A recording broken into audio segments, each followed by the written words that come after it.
another conversation here at The World Can Wait. As you can see, I am back. I am no longer in Orlando.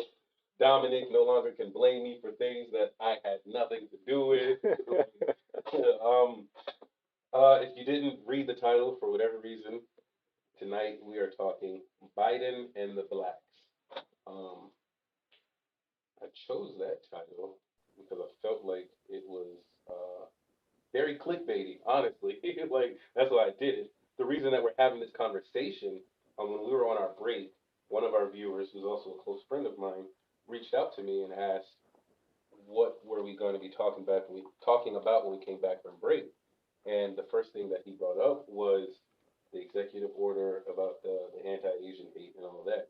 And it's like, he said, "You ain't black if you don't vote for me," and then gets in office and does all of these things that a lot of black people get to say, well, what about us about? So whether or not that's where you land is ultimately irrelevant. We decided that it makes sense that we would have this conversation, right? Um, it's 2021. One of the things that I heard so much of during this last election cycle was how progressive his administration was, how how much better things were going to be for people of color as soon as Donald Trump gets out of office and Joe Biden gets in. So we're just gonna, find out how much better are things. I know it's only been, what, 5, 6 months, Mm. but that's a lot of time. Like a lot can happen in 5, 6 months. So without further ado, I'm gonna throw it over to Don to open us in some prayer. We're just gonna jump right in. All right. Thank you, God, as always, for this platform, the ability to have these kind of conversations. I ask that people who are listening would leave with more information when they came and maybe a different perspective that they had when they came. Your name we pray. Amen. All right. So we haven't quite had the conversation in a while, but one of the things that we're constantly talking about is like different people groups and subgroups. How like we're not monolithic, right? So all black people aren't the same. We don't all think the same. We don't all feel the same about everything. Um, with that, our icebreaker is: can you state your name, where you're from, and whether or not you voted for Uncle Joe? Again, you ain't black if you don't vote for me. So, are you black? I guess should have been the question. Well, I'll go and take it off. My name's Troy, and the answer is definitely yes. I am black. I'm black no matter who I vote for, but I did vote for Joe Biden in this election. I'm born in Washington D.C., raised in Maryland. I now live in northern Texas. I had a lot of my friends like, "Oh, you moving to Texas? So you were Trump now? You're a Republican?" and things of that nature. Like, nah, I didn't say all that. I just like the cheap cost of living and like the way things ran around here. That I definitely do. Have a huge opinion about that, especially coming from PG County, Maryland, being this heavily Democrat area, the beautiful majority black county that it is. But cost of living ran me out of there. So I definitely did vote for Joe Biden, though. All right. All right. What's up, everybody? My name is Mike. Also born in D.C., raised right outside the city in Prince George's County, Maryland. And, we get a unique perspective of politics being so close in and around D.C. And to answer the question, did I vote for Joe Biden? The answer is yes. I would have voted for a Ninja Turtle if he was running against Trump. So that's not a very high bar, in my opinion, to meet. But when looking at the alternative, and we'll get into this, I just thought that was the best thing for not only myself and my family, but for the climate and temperature of the country. And I'm not referring to the actual temperature, but as in how palpable the racism and other things like that seem to be under Trump's administration that led me down that path. Mm. Okay. Want me to go? Yeah, I mean, All right. if you want to. My name is Dom. I don't know where I'm from. I'm from a military family, so I'm from wherever you want me to be from. Um, I did also vote for Biden. Kind of like Mike said, it. What was it going to be? If it was a Ninja Turtle, it would have been a Ninja Turtle. So yeah, I also voted for Biden. Would you have voted for Reggie Maru over Donald Trump? That's a whole nother. I'm sorry. I'm about to derail this conversation already. We just started. I probably would have, but anyways, go ahead. I am Charles from the DMV. Oh boy. And I did not vote for Joe Biden. Yeah. Um, I felt personally like voting for Joe Biden would be voting for a more tolerable Donald Trump, and I couldn't rationalize it to myself, no matter how hard I tried, and so I didn't vote for him. Like I felt like just as racist, sexist, all the things that everybody says and thinks and believes Donald Trump is, I think that they come from like the same time, the same era, the same place, the same ideologies, and I hadn't seen anything that would lead me to believe like he's a better option. Not that I think that he's a worse option. I just think that it's like Two Face. Like you're the same person, just two different faces. Mm. So I didn't vote. I mean, granted, I didn't vote for either one. But yeah. So, um, Mike, why did you vote for? Well, I'm starting with you, Mike, and then we're gonna move to you, Troy. But so why did you vote for Joe Biden? I voted for Biden primarily off the strength of I felt Donald Trump was really pouring gasoline on the fire that was the American climate in terms of racism and just general tolerance for others, and not just with Black people, but with Asian people and brown people, people from Hispanic ancestry. It seemed that everything was getting worse. It seemed like we were going backwards under a Trump regime, and I saw no signs of that. I saw when we were leaving the election, before the election even started, he was saying that if I lose this election, it's because of cheating, and how he could brainwash an entire segment of people to believe that there's this mass cheating scandal going on, and that we have Democrats drinking baby tears and blood, all this wild stuff, and enough for people to actually storm the Capitol. Storm the nation's capital. Outside the White House, the Capitol building should be the second most secure place in the United States, and thusly pretty much the world, and allow them to storm the Capitol because they believed the lie that he was pushing, even though he knows it's wrong. He knows he's lying. I mean, I couldn't take the lies anymore. I couldn't take it. I acknowledged that I wasn't more so voting for Joe Biden, more so voting against Trump. But Joe Biden seemed to be a more temperate candidate. He doesn't pop my socks off. My socks are clearly firmly on my feet, shoes still laced up, but I thought he was just the better option at the time. I still think he is the better option. But that being said, I do acknowledge that he has a long list of things that are lacking that you would want in a candidate in general, but also that you would want as an African American, that you would want out of a candidate that's supposed to be representing you, and who made the bold claim, like you said before, if you don't vote for me, you're not Black. Well, I haven't seen that same kind of dedication on the other side. 5 months into his presidency. Before we hear from you, Troy, I got a quick follow-up question for you, Mike. You said that you couldn't take the lies anymore. Is that like you kind of implying that you voted for Trump in 2016, or just you were just completely fed up with the lies? I did not vote for Trump in 2016, but I also did not vote for Hillary. I actually wrote in a candidate in 2016, and it was more of a bit of a protest because I was really fed up with our two choices. And I actually had a feeling in 2016 that Trump would win because he could tap into a segment of society that, for the large part, felt like they were unheard of. They didn't have their voices heard. And that's that rural poor, some people call them poor white trash, that kind of segment of society that, Hillary went to some places and didn't even campaign in those places, just took them for granted, and Trump went to those, rural areas, those coal mining towns and those agricultural areas and kind of tapped into that and got them thinking, I want my good old America back where, we were all on top all the time. So, I saw that and then I didn't like Hillary. I thought she was also a liar. I just thought she was, more conniving at it, if that's for a lack of a better term. But so I didn't vote for either candidate in the 2016 election.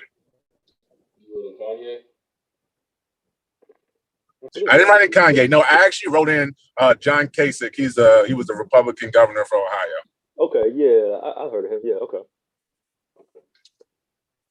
All right, Mr. Troy, you remember the question, or you need me there?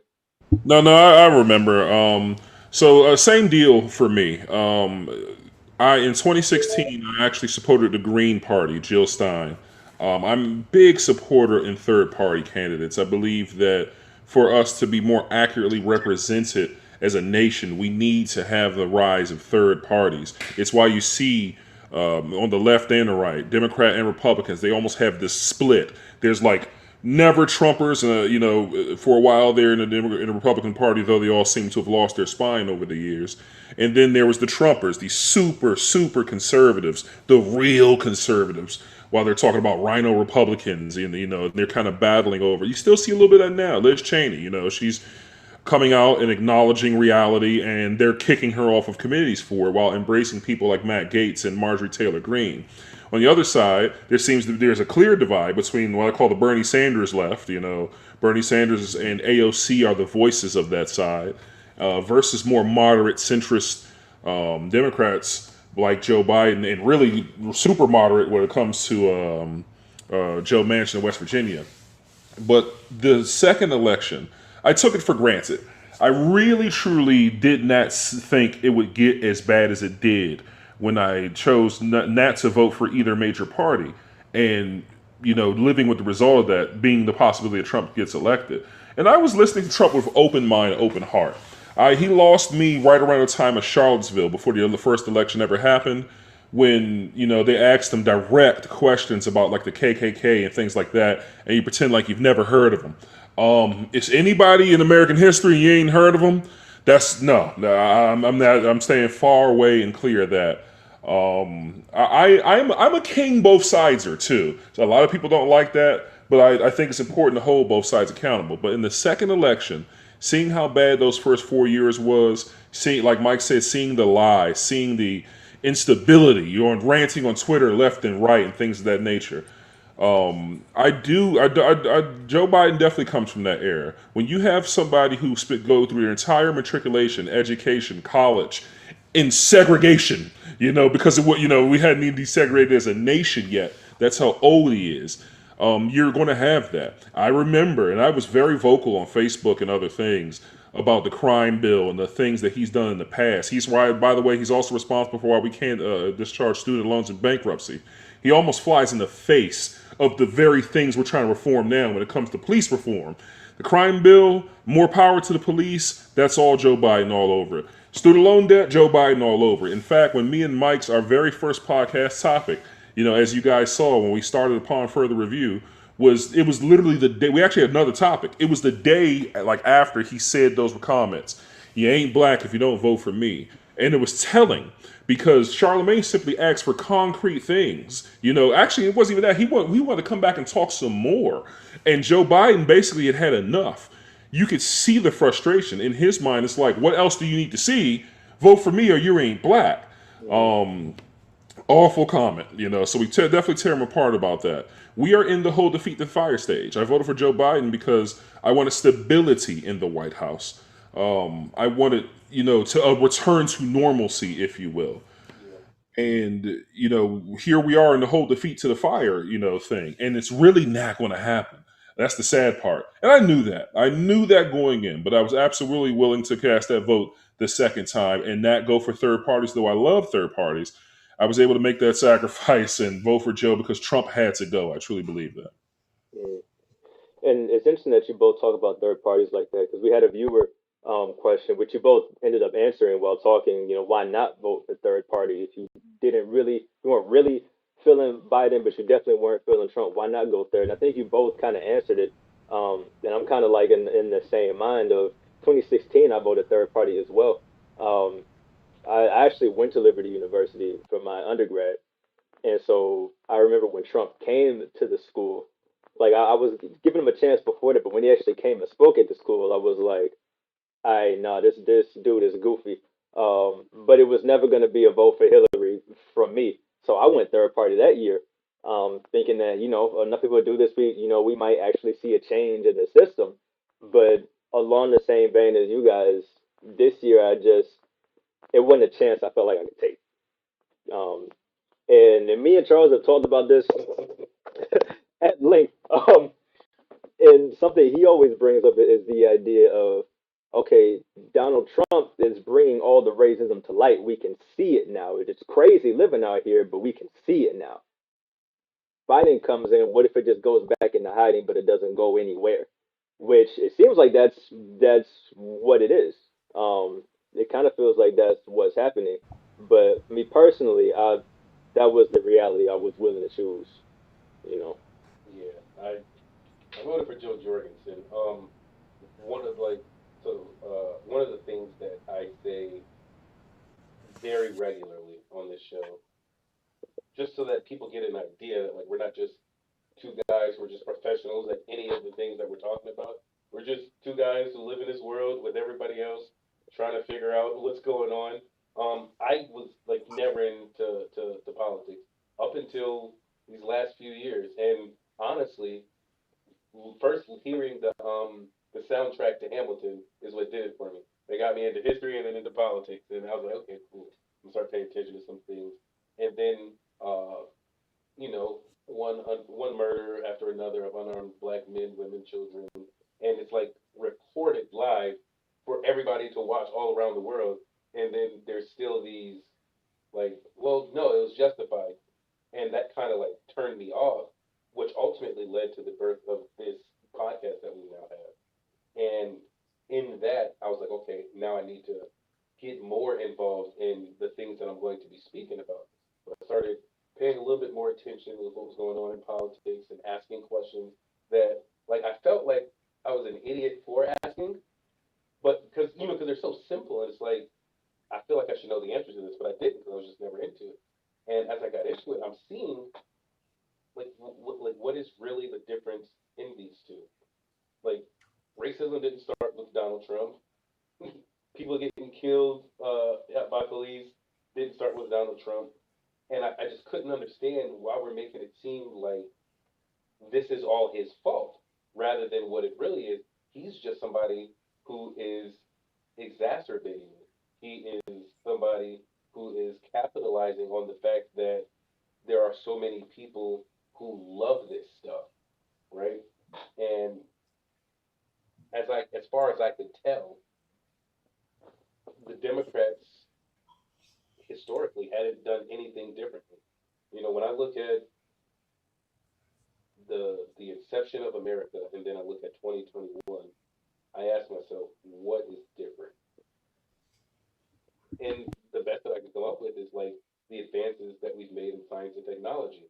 But like the way that we treat people fundamentally isn't better. And I look back and it's Republican, Democrat, Republican, Democrat, Republican, Democrat. And I'm like this outside of the box. I want to go against the grain kind of person. And so I was like, okay, well, let me look. Like at first, I just was going to vote for Joe Jorgensen no matter what. And I was like, well, you know what? I'm out here telling people that I don't care who they vote for as long as they're educated on why they're voting for that person. I should probably get educated on why I'm voting for her. And then I listened to her speaking, and I was like, hold on, okay, yeah, I like that. I like that. I like that. Um, the biggest thing that I think as a black person I didn't appreciate about her platform was there was nothing that was like, this is for black people. But then I had to re-examine, like, do I feel that way because I feel like something should be for black people, or because that's the theme in this 2020 cycle? Like, you better have a black platform. You better have a black agenda. If you don't, you're not making out of the primaries. And so as I'm listening to her and I'm hearing what she's saying, I'm like, there's no way in the world anybody in their right mind could sit down and listen to Joe Jorgensen, Joe Biden, and Donald Trump, and then come away from it thinking, yeah, I'm gonna vote for Donald or Biden. Like I couldn't see that. And like Dom said, one of the biggest things for me was believing that the racism that we saw under Trump, we would still see under Biden, just with a hey, I condemn that. We're very diplomatic, very relatable, very sincere, and condemning of the violence towards Black people and Brown people and LGBTQ and all the people that have been persecuted and oppressed for years. And it was highlighted under Trump. I felt like Joe Biden's not going to do anything to change that. He's just going to make it look better. And um, So I got a quick question there on that. So, but don't you think it would be better to have someone in office who's not fanning the flames of the racism and intolerance? Even though Joe may, passively speak and, like you said, eloquently speak on, hey, this is wrong, we should condemn it. But at least with him, it's not accelerating, right? I think we can see that under Trump, things have accelerated. And I don't think any of us here really believe that Joe Biden is going to cure or even walk back a lot of the damage that has been done and really make meaningful change. The biggest thing I was looking for is for someone to take their foot off the gas pedal, because I don't know if how bad it got under just 4 years of Trump. I don't know how bad it would have gotten under his final term. And usually in final terms of presidents, when they can't run again, they even get more reckless. So that was one of my primary fears. I fully acknowledge that I don't think Joe Biden will do a lot of things for Black people. I don't think that's top of his list. I think we've already seen, like you said earlier, that the person who came in and wrote the question, like, why does he quick to sign things to protect Asians people? Why is he quick to sign things to protect trans people? Those get executive orders swiftly. But for Black people, we're told to just wait our turn, bide our time, bide our time, wait our turn. And eventually someday we'll get some kind of meaningful changes coming from the presidential office that really affect our lives in a meaningful way, not just lip service. okay, and so I'm gonna do my best to answer your question. And I thought yes and no, right? I thought in some ways it would be better to get him out, and in some ways it would be better to keep him in. I felt like having a lot of the racists or the closet racists, however we identify them, um, having them being exposed was better in some ways because we knew who we were dealing with. It wasn't like I feel like this guy's racist. Like you knew because he was saying it, And I don't mean Trump. I mean like the people who were supporting him, who were proudly saying it. Another thing that I felt with that would happen that I've seen happening since Trump lost is the whole like Trump has his people, he has their ears, he has their hearts, their love, their attention, their affection, right? And all of the things, and I think it was you, Mike, who said it, like all the things that he was saying even before he lost, like if I lose, I was cheated, it's a scam, I was bamboozled, how could Joe possibly win, da da da da da. And now what we have is a bunch of people who are looking at a president who got elected because of Black people, questioning what he's doing for Black people, making them kind of go a little bit more to the extreme. And like, so you just wanted to get rid of this guy because he said mean things. And so I felt like with Biden winning and Trump losing, it would accelerate some of the problems also, in just in a different way. Like I felt like it was a lose lose between the two, really. But I was more comfortable with voting third party, taking the chance that I was pretty certain that Joe Jorgensen wasn't going to win because I understood what this election meant to everybody, right? But my thought process was, I'm voting for her. Well, not even just for her, but I'm voting against the both of them, so that when the records are collected, it seems that the numbers for third party are increasing, helping to improve third party's chances in the future. That was one aspect of it. And And the other aspect of it was just, I don't really care for either of them. And I think that if Trump stays in office, then at best, we're going to continue to see the racists reveal themselves. And it kind of gives us an idea of who our teammates are, who our allies are, who we should be fighting this fight with alongside of us, rather than having Biden win. And it's like, okay, well, we can't say that anymore. We can't say that anymore. Everything's so PC. Even though I think that, there's nothing wrong with being politically correct and being sensitive to other people's needs.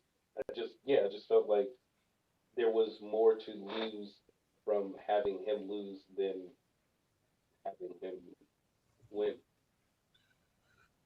If I may, I fully understand where you're coming from. I'm of the opinion though that 4 years was enough of it, and the reality is these people haven't disappeared.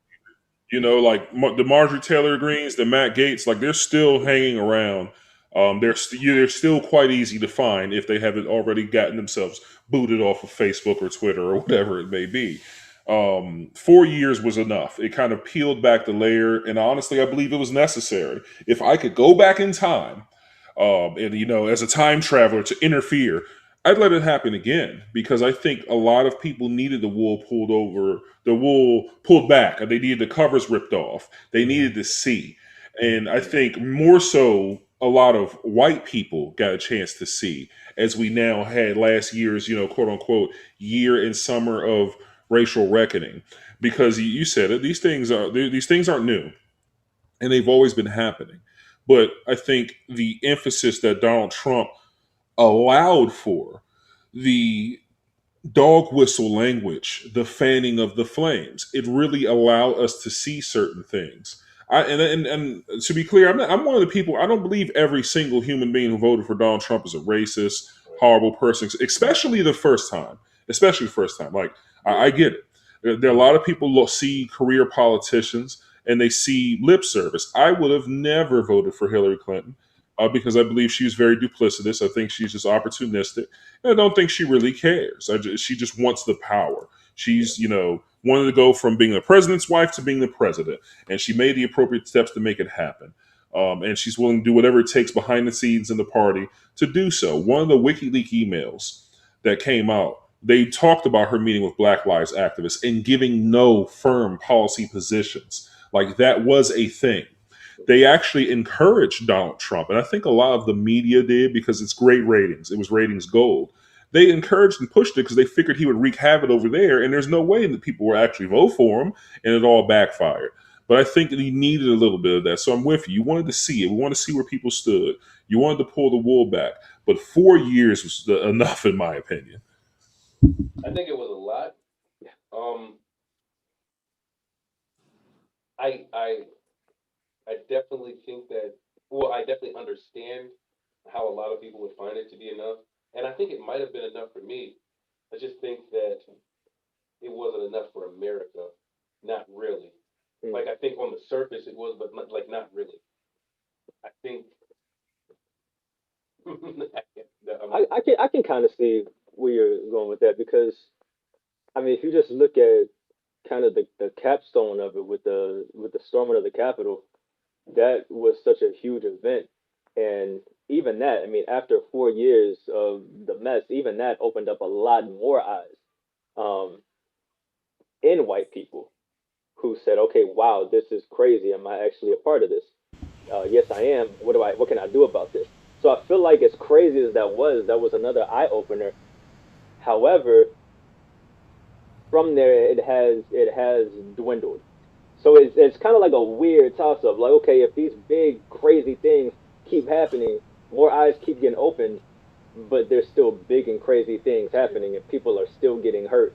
So it's a weird, at least for me, a weird 50-50 kind of thing. Like, yes, positive things are coming from these things, but they're huge negative things, and I don't know if I could personally And I think deal with as you more of were them. speaking, it kind of helped me to bring clarity to what I was thinking about it, which is, I think as a black person, yeah, enough, done, good on it. As an American citizen, we need more of this to see who we really are. That's how Mm. I felt, and I kind of still feel that way. It's like we think that we're this when we're really not. Like you've probably seen those memes where it was like John Walker and the real Captain America. It's like what America really is and who America thought they were. It's like Yeah. it was like that difference, right? Like Homelander on the screen versus how he's really giving it up. So yeah, like I'm completely sick of it. Like, and even being in this space where, we took on this role of having these tough conversations. But, like, it's not always politics, it's not always race and stuff like that. But they're always the conversations that either our families and communities or just everywhere around us, culture in general, has conditioned us to not have these conversations. And we've been left in our boxes over on the left and over on the right to feel like this about politics and to feel like this about religion and to feel like this about sexuality. And so those are the conversations that we've been having. And one of the things that has come out of it for me is a lot of hate. Like I'm sure whether you've been online gaming or just on the internet or whatever, you come across those people who are like nigger, nigger, nigger, nigger, nigger, nigger. Like that's the ultimate insult. And I've been getting a lot of that since we started doing this, and it's just shown me, especially with my engagement with white people. Like most of the people that I know outside of my family are white, and as I've been engaging them, I've been seeing how much they don't understand why and how this is wrong, this is that, this isn't right, this isn't acceptable, and I felt like with him there in the highest position in the land to do things that they found deplorable is like, oh, okay. So, but I don't want to take up too much. Like, we could have just had the whole conversation on this joint. Yeah. So I understand that. Really, I think the question is when we talk about pulling that cover off, it's for who? Like the racists are going to be racist, and they will always and forever be there. I think there's also a lot of white people out there who are not traditionally what you would think of as racist, but the number one reason that they get called it is because they simply do not care when we bring up these issues of systemic racism. When we bring up, these things, they're the ones who are always trying to find the justification or what have you. Like they simply do not care. And then there's the ones who say they do, but they're also the very same ones that, Martin Luther King spoke about it. The white liberal, Malcolm X even, the white liberal that means well and has like nothing substantive to give you, and I think they're the ones who who needed the wake up call the most. They're the ones who had a chance to see what all the protests and the riots and things of that nature and needed that to be shaken loose from their comfort zone because we can't get comfortable. I always make it a point. Things have changed over the years. We live better lives and more comfortable than our ancestors before us. And that even goes for our grandparents, well after slavery. But, when my mother was born and was going through school, they hadn't desegregated yet. Like our parents dealt with segregation. Our parents dealt with state-sponsored racism. We've improved. That doesn't mean that everything's perfect. It doesn't mean that we got to stop marching that ball forward. There's more progress to be made. And, like shaking people up that, we're not done here. It's not comfortable having to hold up these things and make people to see it because it's hard to believe something you never see. I had an epiphany from my coworkers, from the people around me, especially some of the people I meet out here in Texas. If you're from the middle of nowhere, if you're a white person from the middle of nowhere in Kansas, you're from the middle of nowhere in Missouri, middle of nowhere in Texas, like you're not being taught real history. You're not being taught and shown these things. You have this idea that America is 100% wholesome, awesome, has never done a bad thing in this, country's history, and you're confused. So when we protest and we talk about these things, it comes off as anti-American to them. And it comes off as, what are you complaining for? Slavery's 400 years ago. Because there's so much that doesn't get talked about when we talk about state-sponsored racism clean into the 70s and the impact that it has on today. I saw, last thing, interesting meme, and I had to go look it up. It's 100% true. Harriet Tubman was alive in the lifetime of Thomas Jefferson. And before she died, Ronald Reagan was born. Like this is not something that's so far in the past. Like she lived in a lifetime of those two people. So obviously Reagan was baby, but still, it's just the point. Yeah, that's a really good perspective. Yeah. So and just to kind of back off of that, racism is still well and alive to this day. Not talking about Deontay Wilder to this day, but it's like it's just, they just hide it through different means, right? You know, they do it through redrawing of lines and districts to say who goes to what school or who votes in what election. You know, they do it with these new voter registration laws. Oh, you can't hand out water. You can't do that. It's done by other means to ensure that minorities don't come out and vote in force. They make sure that there's these laws on the books to disincentivize especially African Americans. I always tell people, I was like, if you look at the rungs of disenfranchisement, you know, just of groups of people, African Americans are always going to be that bottom rung. You know, everybody always looks back and is like, well, at least I'm not black. At least I'm not black. You know, we're always somehow, some way, always at the bottom rung of the ladder when it comes to essentially just being straight up disrespected from the inception of this country. We not saying that other groups haven't had it hard, and they definitely have, but it's always seems that everything rolls downhill. And, you know, I think most black people have, understood that racism hadn't gone away in this country. I think it was really for the benefit of, your just average middle-class white person that got woke up like, there is still racism out here. Like, they got to see it firsthand. And to your point, Trump really was the catalyst for all that happening. He sparked, he put up the bat signal for the racists to come out the closet.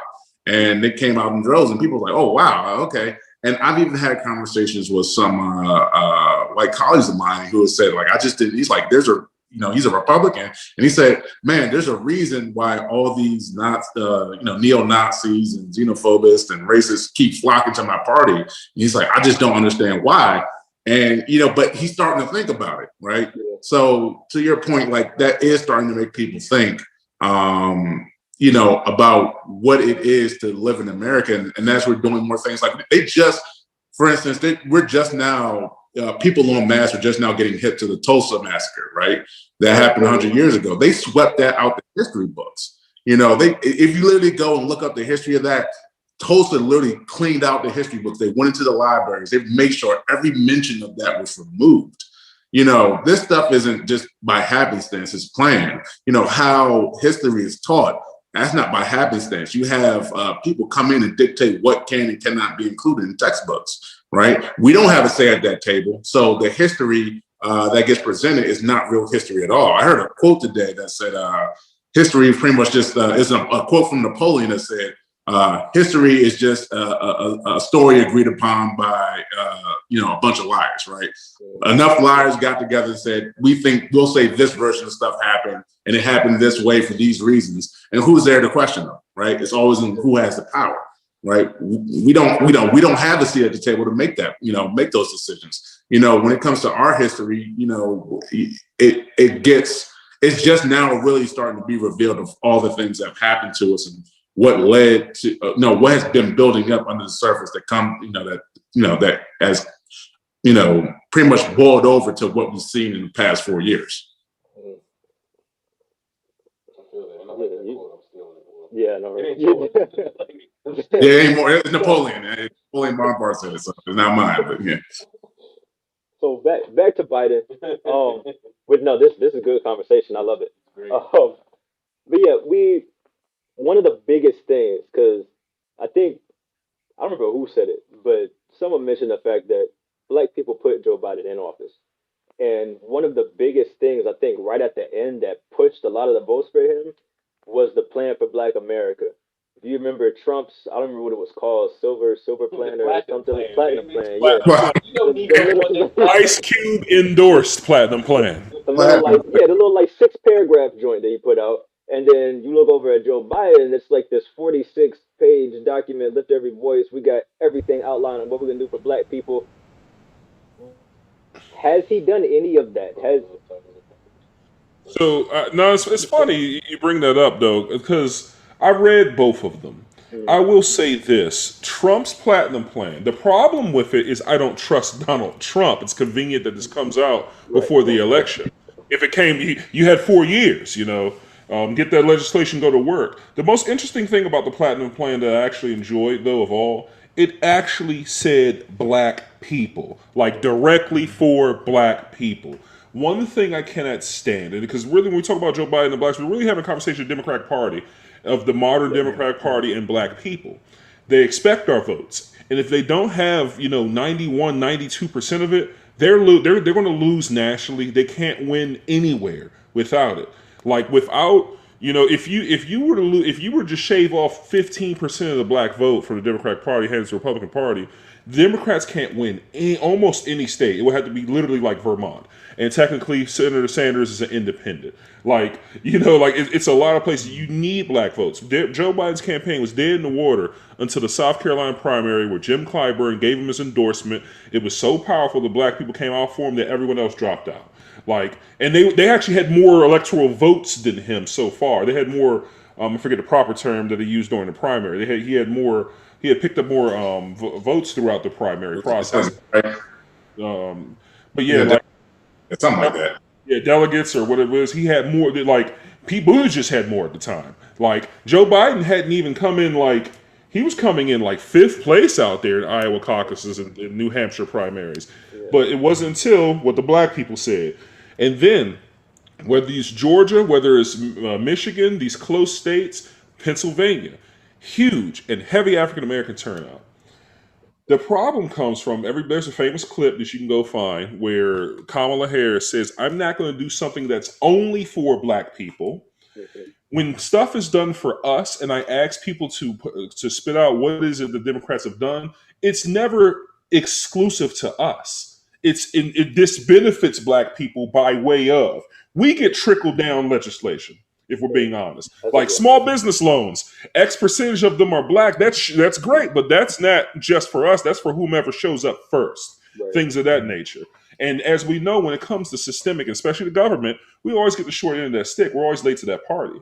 So when we have a vice president in Kamala Harris who says, I'm not going to do something only for black people, standing up in there and clapping as they sign legislation that's only for Asian people, that's rough. Where's that for us?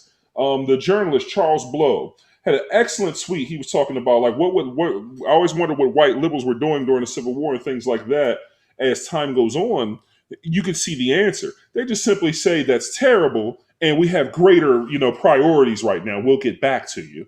It's the fact that we are always going to get perpetually placed on that back burner. We'll always get back to you. Never now. We had a whole year of racial injustice, swept them into the White House, delivered Georgia, turned it blue for the first time in decades.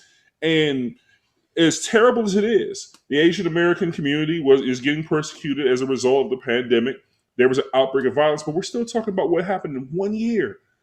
Executive orders and legislation. These what will help out black people? Legalizing marijuana, so you stop locking people up for stupid weed crimes. You know what will help out black people? Police reform. That's what we just had this global march and movement all about. Those things, though, can't happen. We always have to get trickle-down legislation, and that's frustrating to me. And that goes beyond just Joe, too. That even Obama. I remember I watched, I think it was a 60 Minutes special, and they were talking to Dr. Cornel West, and he said, I was his biggest cheerleader for him to get in office, but I'm his biggest critic now he's in there because he hasn't done anything specifically for black people. It's always, like you said, it's a tertiary effect. We get benefited because of other things, because of other legislation.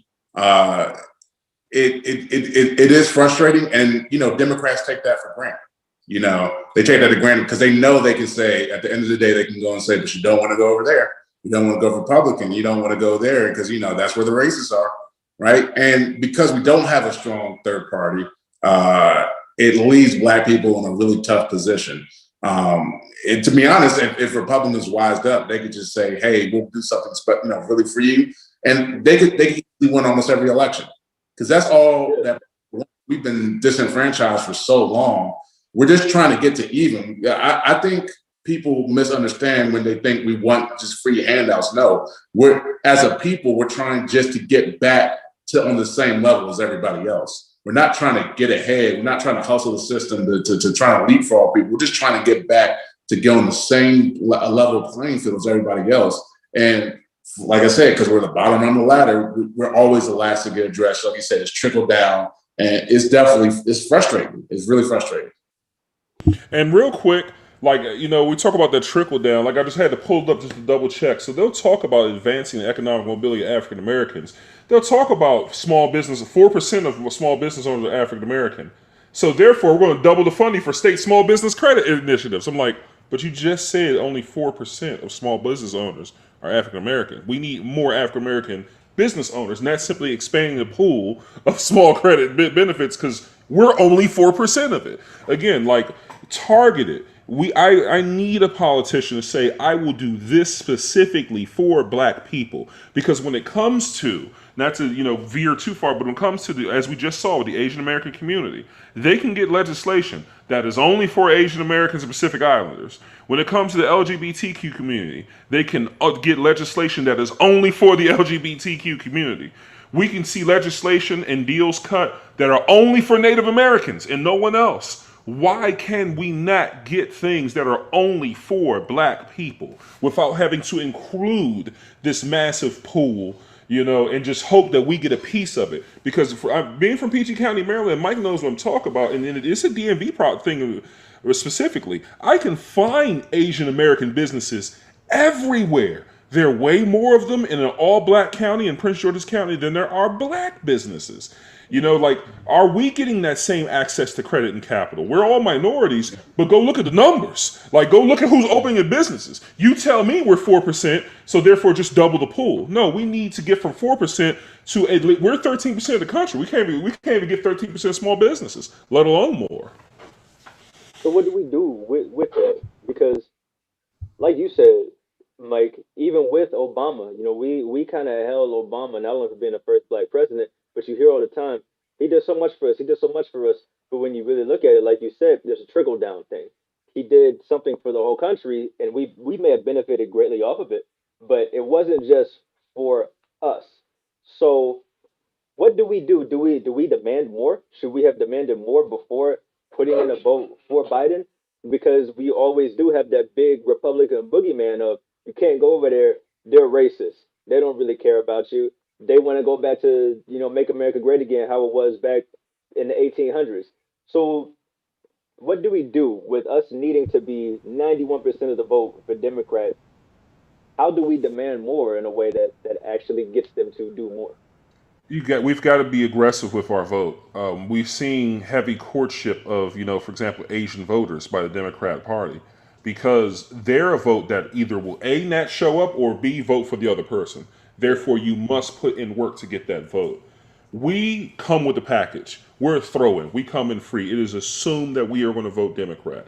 That's why they're not, that's why on election times, they'll make their, stops during the Southern black churches and, South Carolina and places like that. And then they disappear because all they need to do is give us lip service. We've got to be willing to withhold our vote.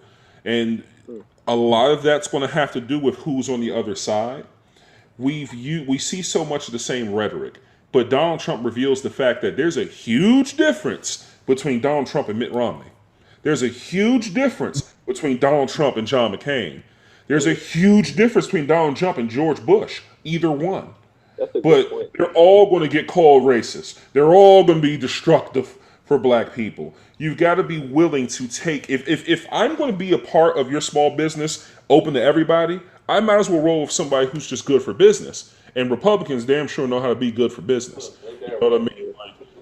If I just gotta get it how I live with the market booming and on my own, then I might as well just screw it. Be neutral. We ain't don't give me the lip service if you're not going to actually deliver it just for us. And we've got to be aggressive with that. I think that's what people like. They put too much stock in it. People like Ice Cube. Ice Cube wasn't giving out a full-throated red hat wearing endorsement of Donald Trump. But at the end of the day, he's the sitting president, and we got to keep working no matter who the president is. It's got to be an idea. It's got to be a possibility that if you do a good job, you can get the black vote. And there's tiny pieces of that. There's cracks in that. You saw it in Maryland. I was worried. They have a Republican governor, Governor Hogan. I voted for him the first time before I left Maryland. I was worried that his second election he was going to lose just for being a Republican in a world where Trump is the president. But they managed to vote for everybody Democrat but leave their governor alone. They reelected him because he's doing a good job. We've got to be willing to do that, because when one side, and that goes for Democrat or Republican, you want to see dysfunction, one side rules it with no challenges whatsoever. They don't have to work for your vote. I think one of the problems of getting mobilizing Black people to use their vote, use their power of voting, essentially hold your vote hostage and saying, hey, if you don't do this for me, these specific things for us, then we're just not going to vote for you. I mean, why not vote for the other guy? Just won't vote for you, right? The problem with doing that, if you don't have any strong, central leadership for Black people, it's not like we have an MLK. It's not like we have, a Malcolm X, or we don't have anybody that really can whip up Black people together and say, hey, we have power together if we sit and, for lack of a better term, vote as a monolith, because if we actually did that, we would swing elections like Troy said. And until we make that threat, and probably have to make good on that threat one time, not until then will we actually see people actually coming up with actual real legislation that, hey, this is the legislation I'm going to pass, and I'm going to pass it within my first X days in office, right? Not until we come together, and that's harder said than done, but we're going to need something like that. Maybe it's not a person, or maybe it's a group of people, but to whip up Black people and say, hey, we have power in our vote. Our vote is very powerful. That's why it was something that back in the day, white people didn't want us to have, because there's power in your vote. There's power in your say-so.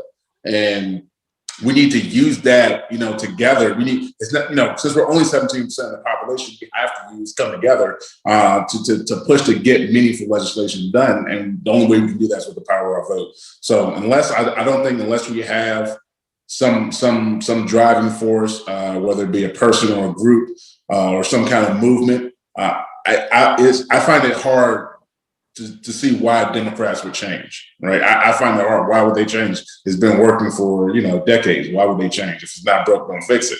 So it's on us really to start that change as a people.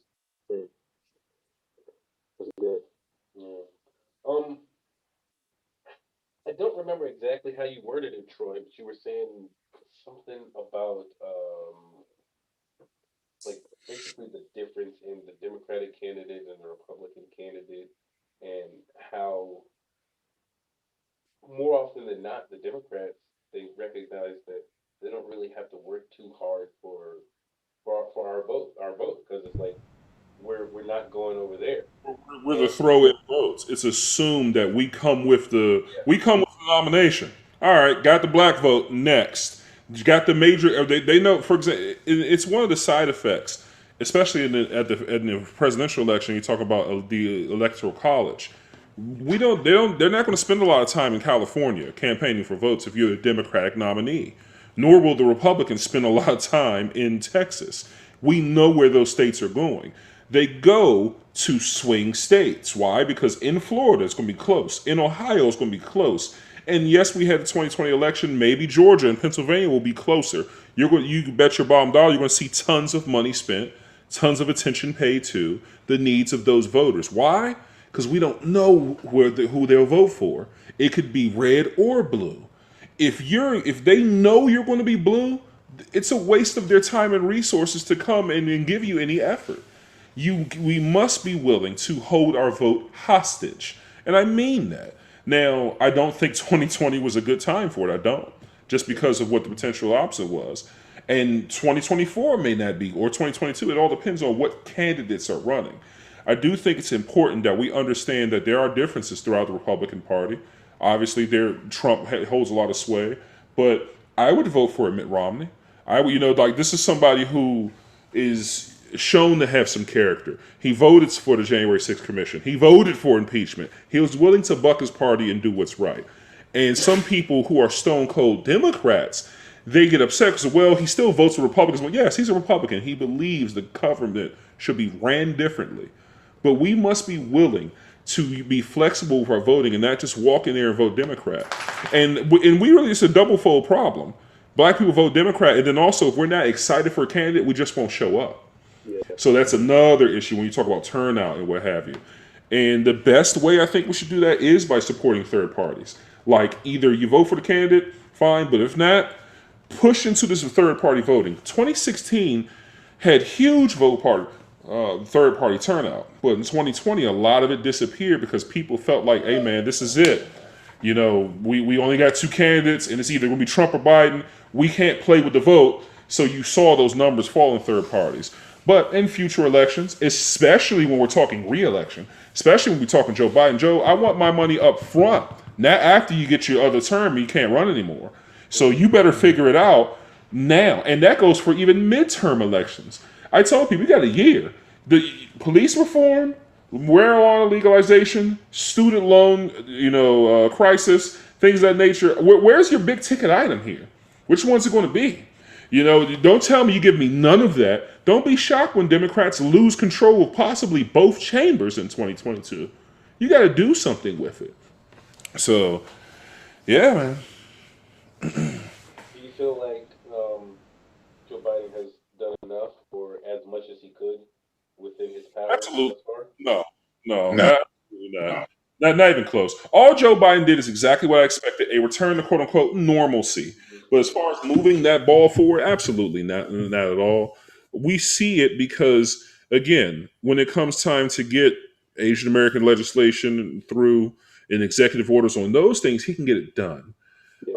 They can approve certain legislation through budget reconciliation. They can get it done, even with the filibuster being a possible obstacle. But budget reconciliation lets them bypass it. That's how they get that's how you can get the budget through, and you can attach certain things to it. Yeah. So, when you talk about things like police reform, almost every police department, every major police department requires, they need federal funding.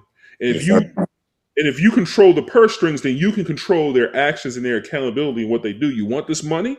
It comes with strings attached. It doesn't take a lot to get certain things like that done. That's not even, you can do that even without the filibuster. Some of that I believe you can do with executive order. And one thing I think Donald Trump has zealous fans, because Mike touched on it, they feel as though they spoke to them when they were being ignored. But first and foremost, if you agree with him politically, it's refreshing to see somebody kick ass and take names, whether it's calling somebody out on Twitter, whether it's, if you agree to fake news, tell them to their face. He's blunt, crass about it. There's no, polish for it. Go after. There's a lot of people I know who they support him because they feel like he goes after it for them. And I can remember, voting for Obama the second time, saying, "Don't worry, second term, man. He just wants to get reelected, and then that's when he's going to go all in. That's when they're not going to be able to stop him, and such and such." And no, the reality is he believes in mediocrity politically. Yeah. And I think the 2016 election was very much a repudiation of Barack Obama. Because you have Hillary Clinton saying we're going to continue the Obama years. People are like, I'll stay home. No thanks. Like literally, you had 8 years. If the black president ain't going to do it for me, I know Hillary's not. So a lot of saying that, right? That comes with it. Hate you talking about Obama. I've gotten arguments with friends about that. I was like, but what has he done for you as a black person? And they never have an answer. And all I hear is, "Oh, he was the first black president. He can, he has to. If he does too much, they might never be vote another black man in office." It's like they still might not vote another black man in office. Mm-hmm. Like, what are you saying? Like, you have to. Like, when he went in his second term, he should have went ham. He should have been kicking ass and taking names. Like, it made no sense to me whatsoever. And people hold him high reverence. And I understand the historical significance of it, right? I understand that, you have people, especially the older people, who never would think in their lifetime that they would see a black man as president of the United States. I understand the significance it was, not even just for this country, but for the world.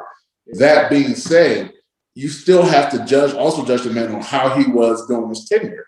I mean, he did some really good things. He did some not so good things. He met some promises. He did meet some promises, right? But as a black man, I look at it, it's like, well, what did you do for us? I mean, because I was like, you would think as getting the first black president in office, you would think one of the highest things on their list to do is to bring some kind of equity, some kind of remedy to help out African Americans because you share that experience. And that's something he did not do. He did not rock the boat.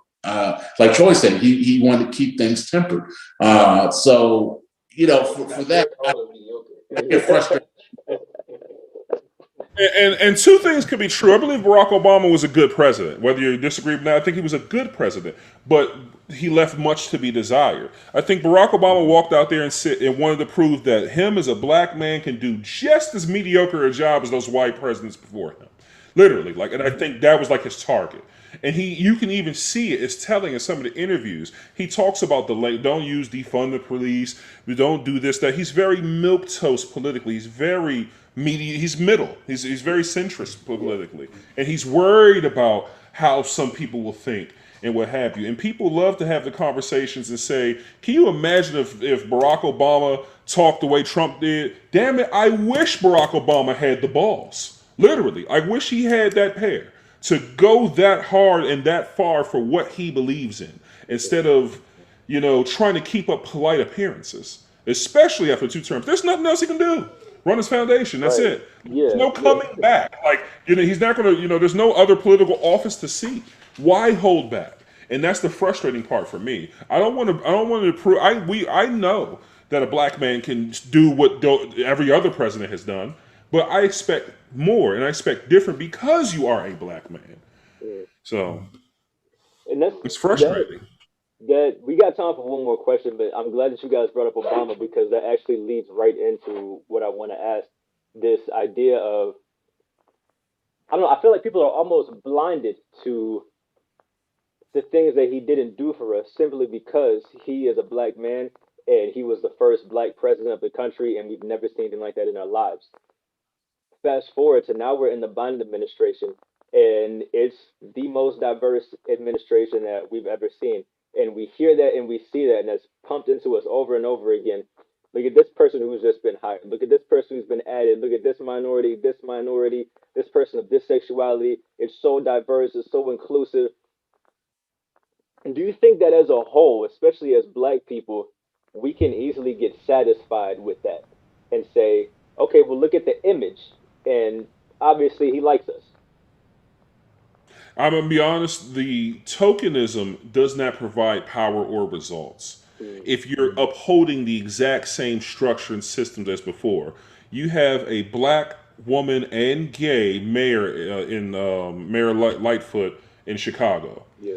And what we found out is that under her administration, they're still withholding body cam footage from police officers and killings. And we can see that they hacked their emails, and we can see that they're still willing to blame low bail being set, even though they know it has no impact on crime in the area. The reality is, if you take a look at Baltimore, Maryland, D.C., New York, Prince George's County, Chicago, Atlanta, you name all these urban areas, you'll find Democrats, often you'll find black Democrats in power. But the reality is, does that make a better quality of life for us? Does that make the police less likely to shoot us? Does that make our schools even better? Does that make our roads and our bridges and our infrastructure better? When I look at the black side of town, will it still be neglected? Or is this simply follow the money, whether you're white or black? Because I think of many issues that we consider to be racist really have more to do with class. And I especially see that as somebody who grew up in what I call American poverty, because there's, that's a whole separate conversation. Third world broke is a whole different than American broke. But if you're in America, American poverty, and now being middle to, trying to break into an upper middle, however you want to define it, making a good living, class has a lot more to do with it, because there's a lot of classism within the black community. That's a whole separate conversation for another day. But black leaders and black faces in seats of power, black in Baltimore with Freddie Gray, we're talking black mayors, black police commissioners, black officers, but they're still upholding that white supremacy. They're merely gatekeepers to the same systemic problems. A lot of conservatives, even some people I know, friends of mine, they say, well, there's a black cop right here. There's a minority cop right there. And they're still, hey man, cops are cops. They become something different. They become part of the machine, Right. It's That's a whole separate conversation. Go ahead. It's the institution that hasn't changed. you have, they'll put it's like the many faced God if you watch Game of Thrones. They throw another face on it, but it's the same body underneath. And you can't have meaningful change without first changing the institutions that allow all these ills to happen. And like you say, it's lip service, the diversity and inclusion. I've worked in several Fortune 500 engineering companies. And there's always a big push for diversity and inclusion. There's always, around, February comes out, and then, we start seeing, Black History Month and blah, blah, blah. But at the end of the day, there's never any meaningful change within the company. They'll throw up black faces, or for instance, it's Pride Month, so there's a rainbow flag on every corner, but they're not really doing anything. They're just trying to provide the illusion that things are changing. They can miss me with that. I've been in part of diversity initiatives, and when I've spoken in front of CEOs and try to say, hey, here's an actual tangible thing you can do to provide a pipeline for minorities in leadership, and they acknowledge it's a problem, but they'll never do anything to actually change the institutional structure behind it. The same thing with government. Until I actually see actual meaningful changes, I don't care the face of the person that's up there. They're just going to do the same subpar job that the last person did. That's my take on it. I understand that he thinks this is, a groundbreaking thing, and in many ways it is history setting, and a lot of people that have been hired in a position. But what are they going to do when they get there? I'd rather I'll take a white guy back in the position if he's going to do a better job than this person. I don't need the poster child to make me feel better or sleep better at night. I need things done, right?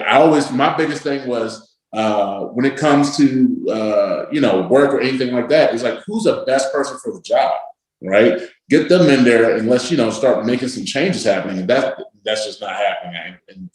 And so far in this administration, I haven't seen that kind of changes happen. I've seen, like you said, a return to normalcy, which is, that's easy on the mental. But at the same time, where are we going from here? Because, Trump's going to run again in 3 more years, right? He's going to run again. So are we going to end up right back to where we were because we never made any strides to change things? Are we going to repeat? This is going to be Groundhog's Day? I mean, I think, this whole diversity and inclusion stuff, yeah, it's good for the front newspaper, but it doesn't have any substantial meaning behind it. And one thing, just to piggyback on that, is before y'all wrap, that tokenism lets those white liberals sleep comfortably at night, and while giving us no substantive policy changes. They get to say, here's your token. We did it. We flew the flag. We put the icon in our profile picture, and we have that's it. It's all over with. We checked our box and move on. I would rather have a beer with the person who says, hey man, I just don't care about none of that, than the person who says, I really care, but I'm going to do nothing about it. Well, I want to say real quick, Mike, I was comfortably, I had forgotten that there was the concept of Trump running in 2024 until you brought it up. You go periods of time not thinking about something until somebody brings it up. Yeah. I want to thank you for putting that on my mind. Now I get to not sleep tonight. It's a good thing to think about, though, because it's like, man, we have 3 years to make sure it doesn't happen. Right, you know that this storm is coming. You have 3 years. Not to interrupt you, we have less than that. We got the 2022 midterm elections. Because if these Trumpism, seize control of the House, which is very likely, mind you, we know states like Texas are picking up seats, while California's losing one, and some other places. And you got Reverend Warnock, extremely vulnerable position in Georgia. He's picking up. That was 2 years that he was finishing out of an existing term. He's got to run for re-election again, along with others out there. Man, it's highly likely that Democrats lose control of both houses, and then nothing's going to get done. We're going to go right back to obstructionism. Right. I'm glad you brought that up, because midterms are super important, if not more important than your presidential race. So I'm glad that you brought that up as well, which puts even more pressure, because it's like we have even less time to get things done, and we're here just kind of dawdling around. Nothing's really getting done. substantially. Well, really, I would almost argue at all for us. So yeah, I'm glad you mentioned it because it is something to keep in mind as far as hey, let's put pressure on these guys when midterms come up. Um, let's put pressure on them then. If we need to say hey, our vote is literally on the line. Maybe for the first time, as long as you've been a politician, our vote is on the line. You've really got to come through for us. Now's the time. So it's alarming that we're at where we at. We've made it through the 2016 to 2020 storm, and we haven't gone anywhere. Yeah, it kind of brings to mind like one of the things that I felt, which is like, all right, Trump's gone, Biden's in, we're good, we get to relax. And I feel like we've been relaxing for way too long, and this is the exact wrong time to take the foot off the gas in this fashion. It's like, all right, he's out now. Let's make sure he and nobody like him gets in again ever. Right. Like, how do we do that? I don't know the answers. Like, it's been a really really dope conversation, man. Like, thoroughly enjoyed it. I want to thank you both for coming up here with us, having this conversation, sharing your perspectives and your feelings on this topic. I would love to be able to get you both on individually, collectively, on another one in the future, not politically, maybe something different. Where you at with it? With But tons of stuff. We love our anime as well. There we go. So not to go too far, like I know the viewers are tired of it. There's almost like always a little. So I always go on like a little Kanye or a little Naruto rant in like every conversation. But All of them. not to go too deep. I'm only one anime deep so far, so I'm not like y'all can have that conversation. But like right now, I'm only Naruto, and I'm about to start. I'm thinking between Death Note or Code Geass next. Um, that's where I'm There's a at. lot of good ones. If you want to catch up fast, because it's one thing to give somebody something huge like One Piece, where there's like 1,000 episodes. Naruto had a lot of episodes. Check out Demon Slayer. Check out Demon Yeah. Slayer. Yep, they one season and a movie, so you can catch up fast, and it's excellent. No filler. Check out My Hero Academia. I love it. You know, there's One Punch Man. I'm in awe. One Punch Man. I've been around for a while. Original Dragon Ball Z, all the way. Like, Look, Inuyasha, Big O, The chat's blown up on all of it. Inuyasha, Big O, you know, Naruto's king. Naruto's better than Dragon Ball Z. That's my hot take. But go ahead. Absolutely. But like, if you can finish Naruto, you can get through just about anything besides One Piece. yeah. No, And it's funny. I want to try One Piece, and then I see the episode list. Can't do it. It's good. I really can't for it, but I'm like, somebody said, "Okay, bye, amen." No, but real before we close it, we still got final thoughts. yeah. Okay, okay, this is what I'm gonna do. Can we get your final thoughts, and then I'm gonna have you share it, and then if you wouldn't mind putting it in the chat, like your podcast, so that people can go check you guys out, follow you guys, and then we'll close it. So final thoughts, which that's just the time at the end of the conversation where we usually do 60 seconds, but lately we've just been going off how we feel. So we're doing 90 seconds. So everybody gets a minute and a half to tell all the viewers now and in the future what it is that you want them to take away from this conversation. So we'll start with you, Troy. 90 seconds. What do you want everybody to take away from this conversation? Whether it was something that was said or not. Biggest thing is I want to take away is that every election matters. Your local elections matter more than your national elections. Who's running your school board? Who's running your city? That closer to you, the more important they are. We have a bad habit of getting distracted by these at a national level. If you live in a place where the schools ain't good and you need better infrastructure and opportunities there, business, you better pay attention to your local elections. Vote in all of them. Word. Mr. Mike? All right. Yeah. Just picking back when it says, I always use this analogy as, the government works for you. Police officers work for you. Judges work for you. District attorneys work for you. You pay the taxes. you put the elected officials in their place, and you have to look at it as an employee, as a boss employee relationship. If your employee is underperforming, you need to fire them, and the way you fire them is through your vote.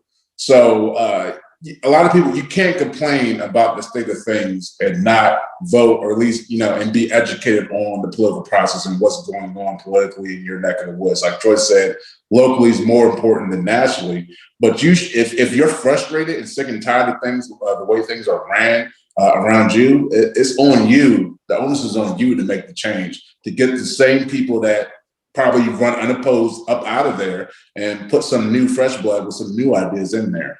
I know it's frustrating, definitely frustrating, with the past 4 years and the lack of progress that, has been made for African Americans so far in this administration.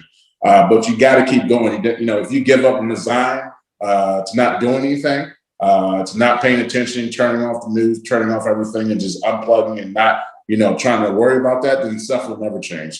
So I feel like our generation is becoming more politically savvy.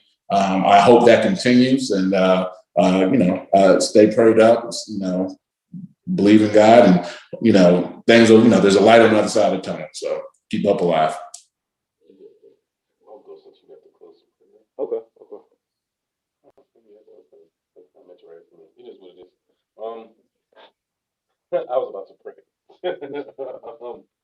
Final thoughts.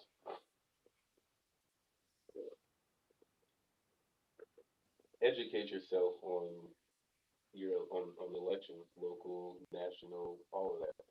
Know who you're voting for, what your vote is doing for you and for other people, how it's going to affect your community, how it's going to affect the world around you.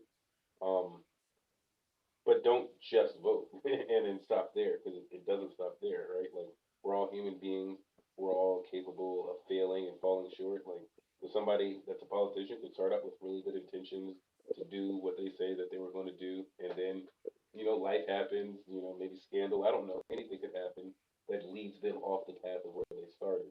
So it's up to us to hold them accountable, and it's up to us to just not like sit back and leave it all in their hands, right? Like, there are things that we could be doing too that helps to create the change that we want to see in our community and in our world. It's not just on the politicians, it's on all of us.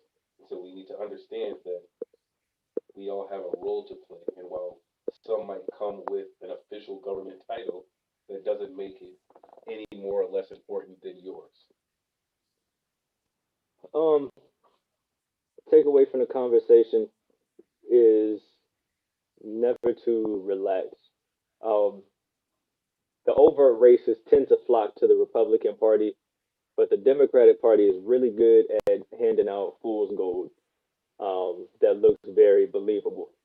We see this with the optics of inclusion and diversity, but then that not really materializing into anything tangible. So you can't relax. Um, we have to continue to apply pressure, even though we vote. Like Charles said, that's not the end of it. A big push comes out around voting season, regardless of what the election is. But that's not the end of it. Whenever you get who you wanted in office, you still have to apply pressure. But also, I think something that I think a lot is, as Black people especially, we shouldn't put so much stock into anybody in the government. I think that we have a responsibility to ourselves as a people to make the changes as much as we can where we're at. Even today, now in 2021, more Black Wall Street type areas are starting to pop up around the country. More places where the Black dollar is circulating in the community, where Black businesses are opening in those communities and they're building each other up. We're seeing a lot more of that. That should continue. I think that if we never relied on another politician again, we can do things like that to help ourselves out as much as possible. So yeah, that's my takeaway from the convo. Um, And one last thing that I should have added into mine is okay. voting Democratic isn't the black thing to do. Hmm. Like, just so that we're clear, like, you don't have to vote Democratic just because you're black. Period. And you don't have to vote for both of them just because you're white. Okay, I'm done. Again, I want to thank you guys so much, Troy and Mike, for being willing to come on and have this conversation, chop it up with us for a little while. Everyone who was listening in, wherever you're listening at, we appreciate you listening as well. Thank you for interacting and engaging with us. Their podcast, Troy and Mike, upon further review, make sure you check them out as well. We appreciate you guys again coming on and hanging out with us. Hopefully, we can do this again. I'm gonna close out in prayer real quick, and then we're gonna be on our way. Thank you, God, again for this platform, and thank you for this conversation. I feel like it was a really productive conversation. A lot of good perspectives and knowledge got shared. I ask that the people that were here today, listening in, will leave with more perspective than they had when they came, and that we'll be able to see some change around us. In your name we pray. Amen. Amen. All right, y'all. Again, thank you guys for viewing. Make sure you stay tuned with us so you know what's going on next. And with that, you guys have a good evening.